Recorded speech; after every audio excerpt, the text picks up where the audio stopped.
Turning your engine, then J640.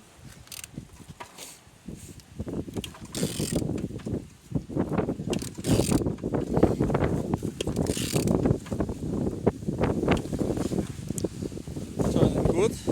The front engine looks good, as you can see, no damage. Compressor looks nice. Altimeter on a good conditions, as you can see. On the Z sides, everything is good. As well on the gearbox, no damage. And on the Z sides, everything nice, as you can see. On the top, all connectors is good. Plastic cover, no damage. And on the bottom, no cracks, no leaks.